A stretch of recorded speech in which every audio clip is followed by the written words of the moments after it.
So Valve's going to be doing something weird with Half-Life 2. The game is about to have its 20th anniversary in just a few days. And over the last month or 2 months, Valve has been working on a password-protected branch of Half-Life 2. Steam allows for different versions of the same game to be hosted under the same ID, and a branch is one of those versions. Having a password-protected branch means that only those with the password have access to it, allowing for live development to occur on Steam without the specifics leaking out to the public, except for the fact that it exists and that updates occur to it. SteamDB is able to track so much data on the back end of Steam itself. No matter what kind of password protection is on a branch or a game, we are still capable of tracking how many branches there are, what the names of the branches are, and how many updates are pushed internally to each of those branches. This was the same thing that happened last year for the 25th anniversary of Half-Life 1. Although that update was reasonably sized, the biggest interesting thing that happened was the actual documentary film that NoClip was able to produce. Half-Life 2 seems to be doing a bit more. Let me explain. This is a graph showing all of the updates that took place on the internal password-protected branch of Half-Life 1 prior to the 25th anniversary update. Each of those dots is an update. So some good work was done, but the work only took place about 2 to 3 weeks before the ship date. Half-Life 2, on the other hand, looks like this. Significantly more work is taking place behind the scenes on the 20th anniversary of Half-Life 2. In fact, certain days had 6 or 7 updates. It could be anywhere from this upcoming Thursday to next Tuesday. Valve obviously will not be shipping things on the weekend. However, last year, they actually shipped the Half-Life 25th anniversary update on a Friday. But what can we actually expect from the 20th anniversary of Half-Life 2? Well, I'd love to see Danny get to do another documentary. We have no info on that, and of course that's not something that we're capable of actually tracking using SteamDB, but I'd love to see Danny do another doc. As for the update, we've heard rumors, and there's some speculation going around, is that Half-Life 2 Deathmatch will be incorporated into the main Half-Life 2 client. New deathmatch maps and remastered deathmatch maps will be included within that.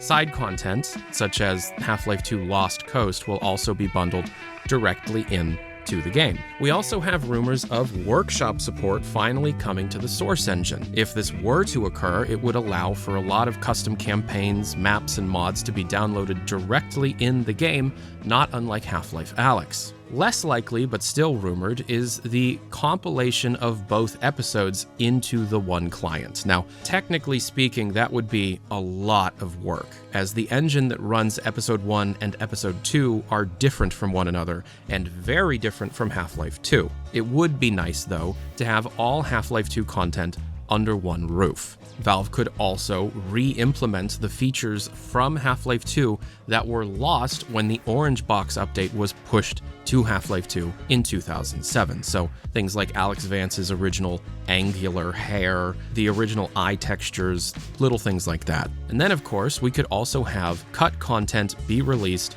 to the masses. For Half-Life 1, we did have a little bit of cut content, a little bit of development content, and that was the official models for Ivan the Space Biker, aka Beta Gordon, and Beta Barney. These were straight up taken from the .52 Alpha, a publicly available press demo build from 1997 that has been around on the internet since 2013. Whomever was actually working on the Half-Life 1 25th anniversary didn't even go back to their own archives. That said, the love of Half-Life 2 cut content far exceeds, by orders of magnitude, the love that is felt for Half-Life 1 cut content. Exactly how far Valve would be willing to go, maybe filling in the blanks of the maps that never actually leaked in the first place, maybe showcasing if a weather control map ever existed, maybe just releasing a large archive of stuff for people to dig through, because I hope Valve is capable of realizing just how much people love that kind of stuff, and the cool stuff that's able to come out of that love, such as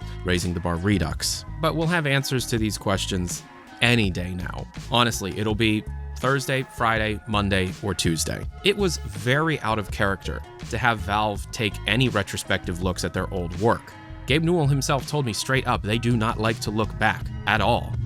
So this is a different kind of Valve. And to be honest, this version of Valve, the version of Valve that is currently actively developing Deadlock, Counter-Strike 2, Dota 2, and Half-Life 3 is a very different Valve software from the one that I spoke to back in 2017. So if you're at all interested in the ongoings of not only the Half-Life 2 anniversary, but the Half-Life franchise in particular, because there's a lot happening. I have a whole script already written for the next Half-Life 3 news video. Get subscribed, and I would love to know what you want to see out of this update. It's no secret Valve loves to lurk on message boards and YouTube comment sections, so maybe if they have the time, they could add something. What would you want to see in the Half-Life 2 20th anniversary update? And if you want to just talk about it or, keep up to date with what's going on in a faster manner than YouTube videos, my Discord server invite link is down in the description below. If you want to watch these videos early, get your name in the credits, check out my Patreon and Floatplane pages, also down in the description below. I'm Tyler McVicker, the Passionate Gamer. Thank you so much for watching, and I'll talk to you later.